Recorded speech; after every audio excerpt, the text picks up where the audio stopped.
اللہ تعالیٰ قرآن میں فرماتے ہیں کہ میں کسی بھی جان کو اس کی طاقت سے زیادہ نہیں آزماتا ہوں، تو کیسے ممکن ہے کہ تمہاری آزمائش ختم نہیں ہو سکتی؟ اگر ایک آزمائش کے بعد دوسری آزمائش آ رہی ہے تو جان لو اللہ تمہیں مزید اپنے قریب کرنا چاہتا ہے، وہ تمہیں اپنی محبت سے نوازنا چاہتا ہے۔ وہ جب تک آزمائے گا جب تک تم مکمل اس کی محبت سے سرخرو نہیں ہو جاتے۔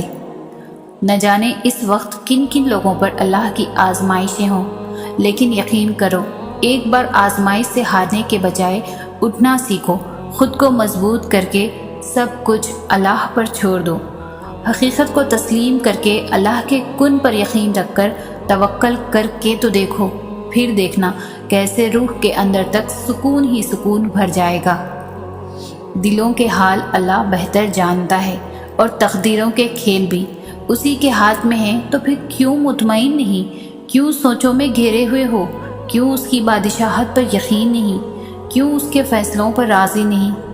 جب اللہ جانتا ہے کس وقت کیا بہتر ہے، پھر دل میں وسوسوں کا سوال ہی پیدا نہیں ہونا چاہیے۔ اگر ابھی بھی سوچوں میں ڈوبے ہوئے ہو، دل بے چین ہے، تو سمجھ جاؤ تم دل سے راضی نہیں اس کے فیصلوں پر۔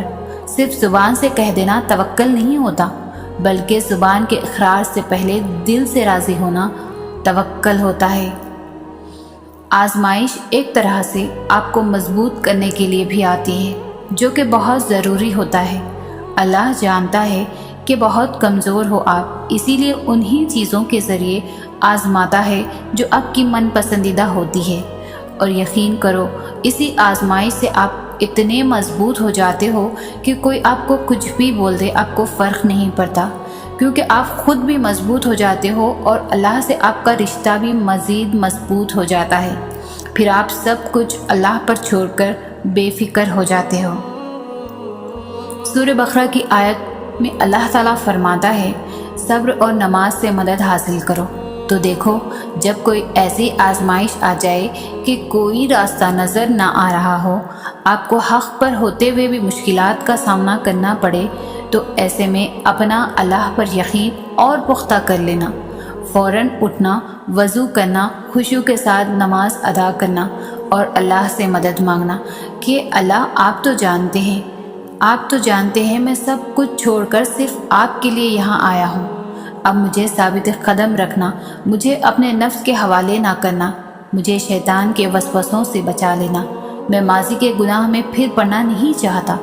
پھر دیکھنا اللہ کیسے تمہاری مدد کرتا ہے، کیونکہ یہ تو صرف تمہارے یقین کی آزمائش تھی۔ تم تو خوش نصیب ہو کہ اس نے تمہیں ہدایت دی اور اپنے راستے کے لیے چنا۔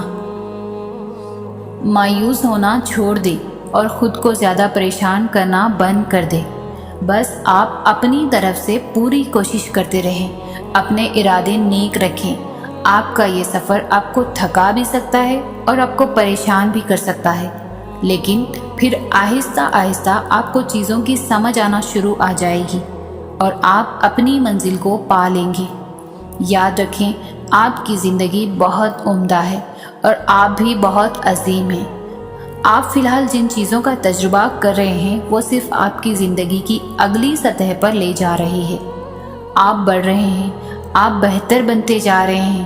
اپنے ارادوں کو مخلص رکھیں، محنت کریں، اور اللہ آپ کو ایسے راستے اور مواقع بھی فراہم کرے گا جن کے بارے میں آپ کبھی سوچ بھی نہیں سکتے تھے کہ وہ بھی موجود ہیں۔ بے شک اللہ تو بن کہی باتیں بھی سن لیتا ہے، لیکن تم جب بھی اللہ سے بات کرو تو اپنے دل و دماغ کی ساری باتیں اپنی زبان پہ لے آنا۔ یہ مت سوچنا کہ میں تو بہت گنہگار ہوں، اللہ تو مجھ سے ناراض ہوگا اور اتنی آسانی سے راضی بھی نہیں ہوگا، میری دعاؤں کو قبول نہیں کرے گا۔ نہیں، اللہ تو کہتا ہے تم اتنے گناہ کرو کہ تمہارے گناہ آسمان کی چھت کو چھو جائیں، اور تب تم آدھی زبان سے بھی یہ کہو گے، اے اللہ مجھے معاف کر دے، تو میں تمہیں معاف کر دوں گا۔ کیا پھر تم دیر کرو گے اللہ سے معافی مانگنے میں، اس کے سامنے جانے میں؟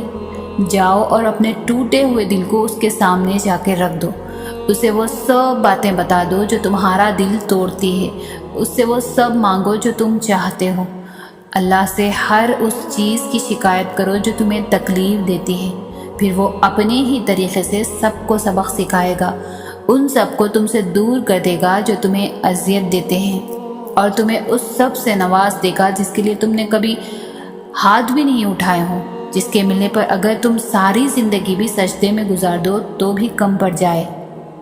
بس اپنے دماغ میں یہ بات کبھی بھی مت آنے دینا کہ وہ تمہاری دعاؤں کو نہیں سنتا، وہی تو ہے جو تمہیں سنتا ہے۔ اس کے علاوہ کون ہے جو تمہیں اتنے اچھے سے جانتا ہے، سمجھتا ہے؟ بات کرو اس سے، دعا کرو، وہ سنے گا، کیونکہ وہ اپنی مخلوق سے بے حد پیار کرتا ہے۔ اس کے علاوہ ہمیں سننے والا ہے ہی کون؟ اس کے بغیر ہم بالکل نامکمل ہے، ہمارا وجود ادھورا ہے۔ میں نے اپنی زندگی میں آنے والی ہر رکاوٹ، ہر مشکل، ہر پریشانی کی مشکور ہوں۔ میں جانتی ہوں میں نے اللہ کی بہت سی نعمتوں کا شکر ادا نہیں کیا، لیکن اب میں بہت کچھ سمجھنے لگی ہوں اور جاننے لگی ہوں۔ میں جان گئی ہوں کہ ہر چیز کا کوئی نہ کوئی مقصد ہوتا ہے، ہر تاخیر، ہر دیر ایک نعمت ہوتی ہے، ہر مشکل میں برداشت کرنا بھی نعمت ہے، چیزوں کا ہماری آنکھوں کے سامنے آنا بھی نعمت ہے۔ کبھی کبھی یہ ایک نعمت کی طرح نہیں لگتا، لیکن یہ نعمت ہی تو ہوتی ہے جو ہمیں اس وقت سمجھ نہیں آ رہی ہوتی۔ یا اللہ، میں ہر ایک چیز کے لیے آپ کی شکر گزار ہوں۔ آپ نے مجھے جو نعمتیں بخشی ہیں، میں ان سب چیزوں کی شکر گزار ہوں جو آپ نے مجھ سے دور کی ہیں۔ سچ تو یہ ہے کہ آپ راتوں رات اتنے مضبوط نہیں ہو جاتے۔ آپ کی زندگی میں کمزوری اور غم کے دن آتے ہیں، لیکن جب آپ اللہ پر بھروسہ کرنے لگ جائیں گے اور اپنے دل کو بلکہ خود کو اس کے ہاتھ میں سونپ دیں گے تو اللہ آپ کو ان چیزوں سے نواز دے گا جو آپ نے کبھی سوچا بھی نہیں تھا۔ ہر دن اللہ کی چھوٹی سی چھوٹی نعمتوں کا شکر ادا کرنا سیکھیں، اسے اپنی عادت بنا لیجئے، پھر انشاءاللہ ایک دن آپ بڑی بڑی نعمتوں کا بھی شکر ادا کریں گے۔ تمہاری وہ ہر دعا جو تم نے پوری شدت سے مانگی ہے، وہ اللہ کے پاس بہت سنبھال کے رکھی ہوئی ہے۔ وہ تب تمہیں نوازے گا جب صحیح وقت ہوگا، جب اس کی مصلحتوں کے تحت تم نوازے جاؤ گے، اور بے شک تمہاری عرش تک گئی کوئی صدا بھی خالی نہیں جائے گی۔ ایک ایک پکار کا جواب وہ ضرور دے گا۔ یقین جانو یہ مشکلات محض چند گھڑیوں کی ہے، بہت جلد اللہ تمہیں وہ عطا فرمائے گا جو تمہارے حق میں بہتر ہے اور جس کی تمہیں ضرورت ہے، اور بے شک وہ رب ہماری ضرورتوں سے پوری طرح واقف ہے۔